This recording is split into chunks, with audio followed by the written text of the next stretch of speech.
نکروز نیازوف آوازخوانده را که بر اثر صدمه در دوشنبه جان باخت روز 23 سپتامبر در زادگاهش ناحیه شاغنان دفن کردند.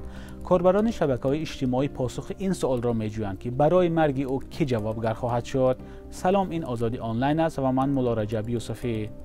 صدها کاربر شبکه‌های اجتماعی از مرگ نکروز نیازوف آوازخوان 28 ساله تاجیک ابراز تأسف کردند. نزدیکانش او را حلیم و غمخوار توصیف نمودند. دیگران طرز آوازخوانی و رفتارش را ستودند.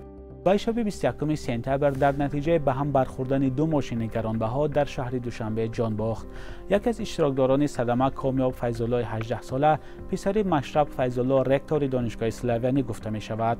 هنوز خانواده او در این مورد واکنش نکردند. از اشتراکدار دیگری صدمه آیت الله احتم‌زاده نام بردند. درباره او معلومات نیست، ولی کاربران زیادی در شبکه‌های اجتماعی یک سوال را زیاد می‌پرسند که یک جوان چگونه صاحب چنین ماشین گرانبهایی شده است. نادیره امیری یک از کاربران در زیر مطلب رادیوی آزادی در شبکه‌های اجتماعی چنین نوشته است: جوان 18 ساله از کجا پول یافت که چنین ماشین بخرد؟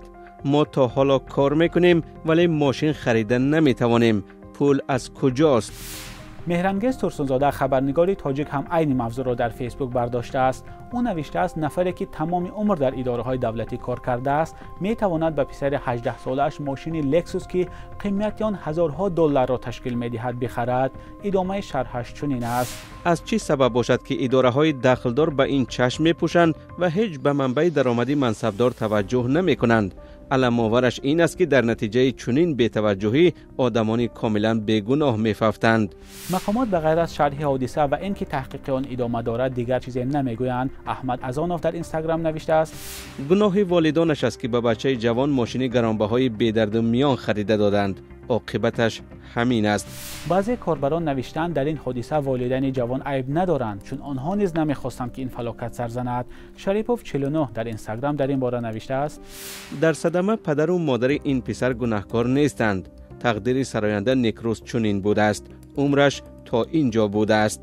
کاربران شبکه‌های اجتماعی در یک مسئله نظری یگانه دارند که گناهکار صدمه‌ای که باعث مرگ آوازخوان جوان شد باید جزا گیرد. میدیک 2000 در اینستاگرام نوشته است: بگذار سببگار حادثه پشت پنجره رود. قانون فقط برای کمبغل‌ها نیست، به آنها نیز دخل دارد. از روی قانون کار کنید. باری اول نیست که نام فرزندان منصبداران در رابطه با صدمه‌های مرگ‌آور رسانه‌ای می‌شود. بینندگان عزیز، نظر شما درباره قضیه مرگ آوازخوان چیست؟ فکر و نظر خود را با ما فرستید به این رقم‌هایی که می‌بینید و یا توسط سامانه azadi.org. تا برنامه‌های بعدی، خدا نگهدار.